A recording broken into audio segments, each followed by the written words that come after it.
अतीक अहमद, क्योंकि आपसे ईमानदार प्रश्न का इस उत्तर कोई नहीं दे पाएगा, किसी से डरता था? बाबा से डरता था, क्योंकि इस राज्य ने एक तस्वीर बहुत देखी। वो तस्वीर थी कि एक मुख्यमंत्री, वो भी इतना ताकतवर मुख्यमंत्री, उसके कुत्ते से हाथ मिला रहा था और काफी वायरल भी हो रही है।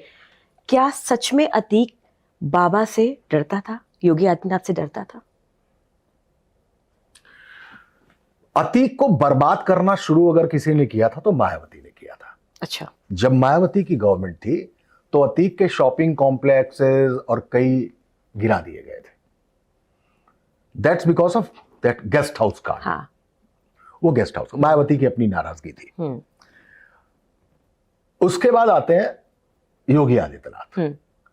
योगी आदित्यनाथ आते हैं तब वो स्वीट्स कॉलेज वाले मसले पे था, पूर्वांचल के एक जेल में बंद था, जहां उसने अपने एक रिश्तेदार को बुलाया, अलकमा जिसकी बहन थी, और एक व्यापारी को बुलाया और जेल में खूब मारा। वो भूल गया था। अब एक भगवा वस्त्रधारी बन चुका है।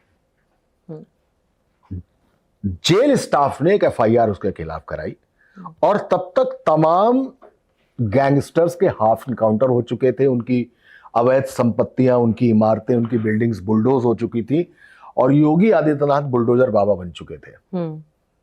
उसको समझ में आया कि अब हम यहां पे, मतलब कहते नहीं है कि छूले तो बेटा गेले, यहां तो गड़बड़ हो जाएगा। हाँ। मुन्ना बजरंगी जेल में मर चुका था। मुकीम काला जेल में मर चुका था। वो सब देख रहा था। उसने कोर्ट में अर्जी दी और साबरमती गुजरात की जेल मांगी। हो गया ट्रांसफर। ठीक वैसे ही जैसे मुख्तार अंसारी का पंजाब में शरण मांगी, वो समझ गया। ये वो पार्ट है जहां पे ये समझ में आता है कि अतीक बाबा से डर गया। अब उमेश पाल पे आते हैं। अतीक जब चला गया तो अतीक के जो पार्टनर से, देखिए एक बात समझ लीजिएगा, 5 से 7 हजार करोड़ का धंधा है अतीक का। बिल्कुल। विद इन गवर्नमेंट, पुरानी गवर्नमेंट्स, नेता, बिल्डर, यहां से लेके दिल्ली तक, उस तिजोरी अभी खाली हुई कि नहीं हुई? उस कॉकस में शामिल है। हाँ। इन लोगों के लोग, इनके पैसे इन्वेस्ट है। हाँ। ठीक है। अतीक उस पैसे के कार्पस को संभालने वाला व्यक्ति था।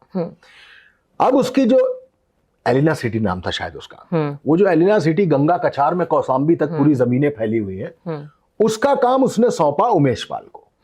उमेश पाल, राजू पाल जो विधायक जिसको दौड़ाकर मारा था अतीक ने, उसका चश्मदीद गवाह था, लेकिन 2 करोड़ रुपए लेके गवाही से पलट गया। मतलब ऐसे ही है शायद। इसके बाद वो अतीक के लिए काम करने लगे, लेकिन राजू पाल भी अतीक का ही चेला था। अब इसके बाद जमीन तो बिक रही थी, लेकिन उमेश पाल पैसा नहीं दे रहा था।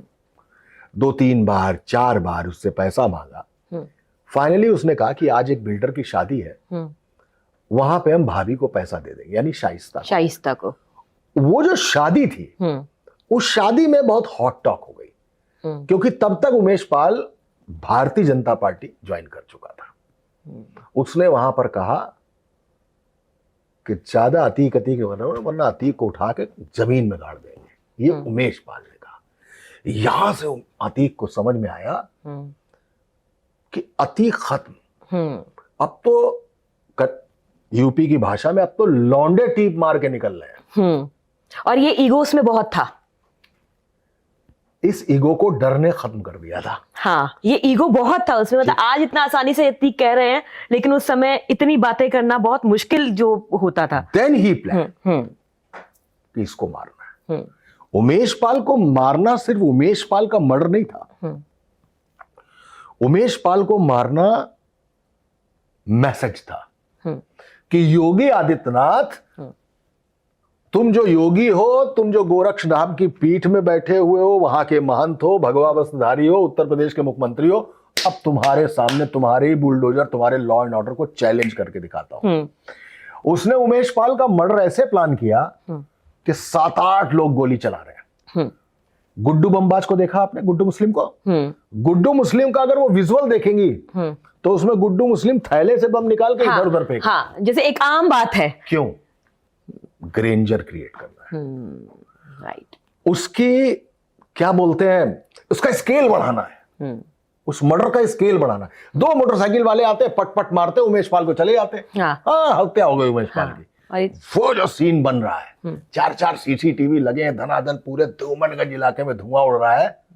This is the message, Gabbar is back. ये मैसेज उसको देना था उसमें। आपने बहुत सारे मुख्यमंत्रियों को देखा है, कवर किया है, उनसे बातचीत की है। नेताजी मुलायम सिंह यादव जिन्होंने इस पार्टी को खड़ा किया, और अखिलेश यादव, आप इन 2 तस्वीरों को कैसे देखते हैं उत्तर प्रदेश के संदर्भ में? मुलायम सिंह यादव सैफई से निकला हुआ एक देहाती आदमी लड़का था, ठीक है। वही जैसे हम कानपुर से आए, होते हुए दिल्ली तक, फिर मुंबई तक पहुंचे, तो वहां के छोटी जगह का जब निकलता है ना, तो उसके पास हासिल करने को बहुत चेक होता है, बहुत सारे सपने होते हैं। वो जागते जागते भी सपने देखता है, वो सपनों के अंदर भी सपने देखता है। वो मुलायम सिंह आते हैं, और वो मुलायम सिंह धीमे धीमे अपनी जमीन बनाते हैं, और जब जमीन बनाते हैं तो धरती पुत्र कहलाते हैं। उस मुलायम सिंह ने समाजवादी पार्टी खड़ी की। वजह थी कि पहले कांग्रेस थी, ब्राह्मण भी कांग्रेस का वोटर था, पिछड़ा भी था, दलित भी था, मुसलमान भी था। उसके बाद इस कांग्रेस के बीच से पिछड़ों को निकालकर मुसलमानों को अलग करके MY फैक्टर यानी मुस्लिम यादव का फैक्टर बनाकर मुलायम सिंह यादव ने पिछड़ों की राजनीति शुरू की और एक अलग सत्ता खड़ी की। ठीक इसी तरीके से पंजाब में दलितों का सॉफ्ट आंदोलन चला रहे काशीराम ने, उनमें से दलित निकाले और दलितों की पॉलिटिक्स शुरू की। मुलायम सिंह यादव ने जमीन बनाई, जमीन बनाने के बाद दिमाग का आदमी था वो। उसने ठाकुर नेता के नाम पे मोहन सिंह पैदा किए। उन्होंने कुर्मी नेता के नाम पर बेनी प्रसाद वर्मा को खड़ा कर दिया।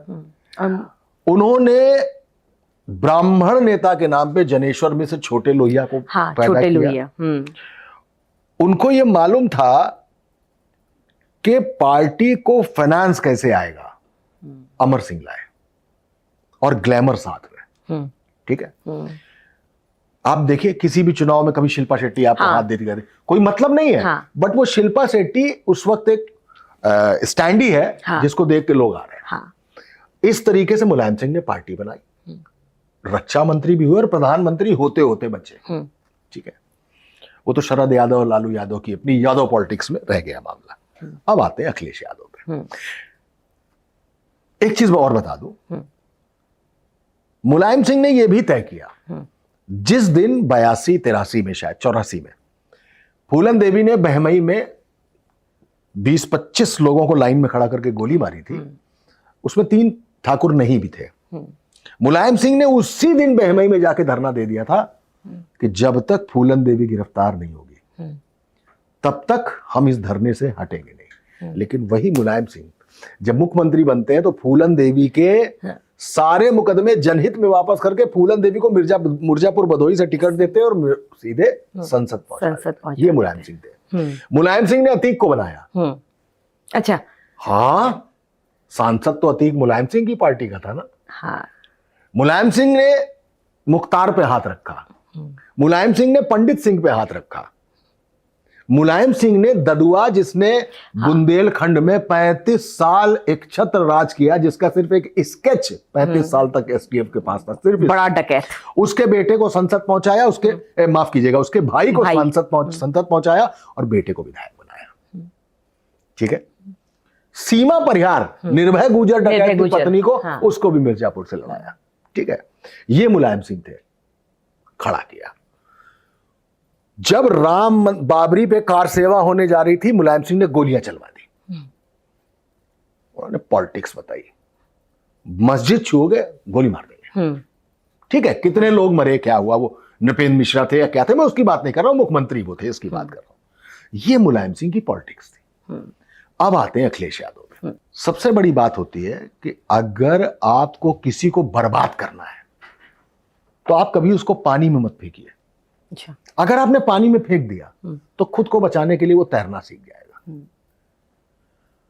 जब अखिलेश यादव मुख्यमंत्री बने तो लगभग 2.5 साल तक, 2 साल तक गवर्नमेंट तो पर्दे के पीछे से मुलायम सिंह ने चलाई। हाँ, ये सत्य। वजह दुर्गा शक्ति नागपाल जैसी आईएएस को सस्पेंड कर दिया गया, ये बात अखिलेश यादव को नहीं मालूम थी। हाँ, और सब ये कहते रहे कि अखिलेश यादव के किया गया है, लेकिन उनको मालूम ही नहीं थी। नहीं मालूम। अखिलेश यादव, ये जब 84 कोसी को लेकर विवाद हुआ और अशोक सिंघल गिरफ्तार किए गए, अखिलेश यादव का साफ कहना था कि 84 कोसी विश्व हिंदू परिषद आ रहा है अयोध्या में, 84 कोसी परिक्रमा करने दीजिए उनको। मुलायम सिंह ने कहा तुम राजनीति नहीं जानते हो, जब तक रोकेंगे नहीं तब तक बवाल कैसे होगा। मुलायम सिंह ने वो जादू किया कि कल्याण सिंह ने बाबरी ढाई, मुलायम सिंह ने गोली चलाई। और वक्त की आयरनी देखिए, एक बार जब कल्याण सिंह ने राष्ट्रीय क्रांति पार्टी बनाई और समाजवादी पार्टी में उसका विलय किया, तो ध्रुवीकरण की पॉलिटिक्स करने वाले मुलायम सिंह, कल्याण सिंह एक मंच पर खड़े थे। मुलायम सिंह कल्याण सिंह जिंदाबाद के नारे लगा रहे, कल्याण सिंह मुलायम सिंह यादव के जिंदाबाद के नारे लगा रहे थे। इसके बीच परिवार में डिफ्लेक्शन हो गया।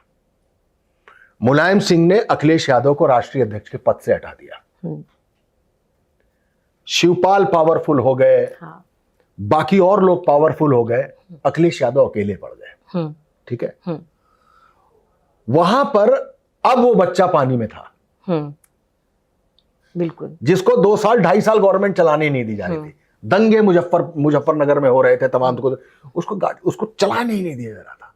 एक अनीता सिंह जो आईएएस है, वो अनीता सिंह अपने चीफ मिनिस्टर को बताती है कि हमने दुर्गा शक्ति नागपाल को सस्पेंड कर दिया। उस अखिलेश यादव ने इस डिफ्लेक्शन, परिवार का विघटन, अपने आप को वापस लाने की कुव्वत, तो वो आदमी वेट करने लगा, क्योंकि अब वो मसल गेन कर रहा था। झंझट नहीं थे तो सीखता कैसे? मुलायम सिंह कैसे सीखे?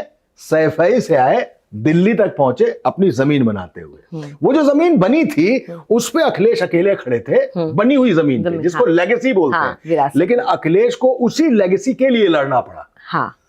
तो यात्रा उनकी भी बराबर हो गई। फिर अखिलेश यादव ने दम दिखाई, और अखिलेश यादव ने ये जाना ही नहीं कि कोरोना कब आएगा, विजनरी तौर पर लैपटॉप पहले बांट दिया। ओके, उस अखिलेश यादव को एक चीज मालूम थी, जिसको कहते हैं कि दिल्ली की सत्ता का रास्ता उत्तर प्रदेश से जाता है, और लोग कहते हैं कि दिल्ली दूर है। उन्होंने कहा अब दिल्ली दूर नहीं, एक्सप्रेस वे बना दिया, शानदार रिवर फ्रंट बनाया, JPNIC बनाया। लेकिन उस पे जाने से डरते रहे। किस पे? एक्सप्रेस वे की कहानियों पर, जब कहते थे कि नहीं, इससे जो गुजरेगा वो जाएगा। बाबा कई बार गुजर गए नोएडा। हाँ जी, वो एक मिथ है, उस पर हाँ, मतलब लोग काफी चर्चा करते हैं, और मुझे लगता है कि ये शायद एक आपस का चकल्लस खेला जाता है। वो ठीक है,